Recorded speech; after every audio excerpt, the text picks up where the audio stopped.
On the morning of the challenge, I woke up sick. Despite this, I was going to give my best shot at attempting a once world record set by a Navy SEAL. I've always been fascinated by the human ability to push themselves further than they ever thought possible. So despite these circumstances, I was either going to break this record or push myself to the absolute limit. And you're about to see not only how bad my hands got, and what happens when you do hours of pull-ups, but also something new I learned that really helped me get through this challenge. But before I tell you that and the details of the challenge, I want you to first think about a time that you've done some pull-ups. Maybe you did 15, maybe you did 100, maybe you can't even do one. Well, it turns out, according to statistics, the average man can do around 8. The average woman can do around 1 to 3. The record I'm trying to beat is 4,000. But let's back up for a second, because it's not quite what it seems. The rules for this record is you have 24 hours to do as many pull-ups as you can. I decided to do only 2 at a time, but every 30 seconds for as long as I possibly could, while battling a cold. And this was the first time I've been sick in almost 4 years. I felt terrible, but I knew I needed to push myself as hard as I could. The man that I'm trying to beat is named David Goggins, who was a Navy SEAL with an incredible history. He went from being obese to making such an amazing change in his lifestyle that not only did he become fit, but he became a Navy SEAL and an ultra marathon runner, became known as the toughest man alive, and of course once held the world record for most pull-ups done in 24 hours. However, as you can see, it's not just me doing pull-ups. I also decided to have a friendly competition between me and my friend Paul. He was going to follow my pace, doing 2 every 30 seconds. By this point, it had only been about an hour and we'd done 240. And what was making it even harder is I was still feeling terribly sick. And before I tell you about how long we stayed in for, I want to tell you about something that happened the day before. What you might not realize is there's another huge aspect to these videos, and I often spend more of my time planning the video than I do the actual challenge. I often spend days on it, which is leading to some really big things, but another huge portion of my time goes to editing. And I know there's a bunch of you that want to become content creators. And before I tell you the one thing that helps me out the most, I want to tell you something that might surprise you as well. When editing my videos, I use a lot of different apps, but there's one app that I use for every single video that I've put out for the past several years. The app is called CapCut, and they're actually the sponsor of this video today. You might be surprised that I use a free iPhone and Android app to edit all my videos, but I do it because it's the fastest way for me to get my videos out while still having really high quality. Personally, I find adding the text and doing the voiceovers is super efficient. It's literally how I'm doing it now. But pretty much anything that you need to edit a video, they seem to have. Like on top of voiceovers, you can add sound effects or upload your own music or choose from their music library. And they also have a ton of filters and additional assets. It's made by the company that owns TikTok, so if you're looking to grow on TikTok or YouTube, I recommend using this. And the biggest advice that helped me grow was learn something from every single video. Theorize and test and understand why something worked or not. And check out CapCut in the description. It's super easy to use, and you could make something much faster than you can using any other apps, from what I found. After about an hour, we discovered a little bit of a cheat code, which I wish we'd been using earlier. I know this will sound like the simplest thing. We probably should have used this earlier, but our hands were really starting to hurt, so we decided to use some gloves. You might think it's weird, we didn't think of this until now, but we actually did. There's just a very good reason why we didn't use it until this point. This makes things so much easier. Like ridiculously more easy. Goggins had this on the entire time. So here's the reason. Mental toughness. If there's one thing I've learned through David Goggins or through all of my other challenges, often what holds you back is all in your mind. Even if after a while you run into problems.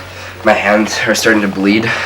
It's starting to really hurt. When you think you're at your limit, you can go a lot farther. You're about to see my hands are going to get a lot worse. Although the glove was helping, it would sometimes rub against my fingers and cause blisters, to the point where I actually found it more comfortable to train with only one glove on. But it became more than just blisters that hurt my hands. Eventually you get to a point where it's just better just to keep your hands closed like this, because it hurts too much just to open it. Oh my god, I'm so sweaty. And by this point, I noticed something interesting that happened with my sickness that you might have noticed as well. Did you know that on average you burn almost 1 calorie per pull-up? I wish I got a chocolate bar, that'd be great. I wish there was a protein chocolate bar out there. When I woke up this morning, I felt terrible. I could barely move, I was coughing and my throat hurt. As I went through the challenge, it seemed to get better though. That is until almost 4 hours in. I feel terrible.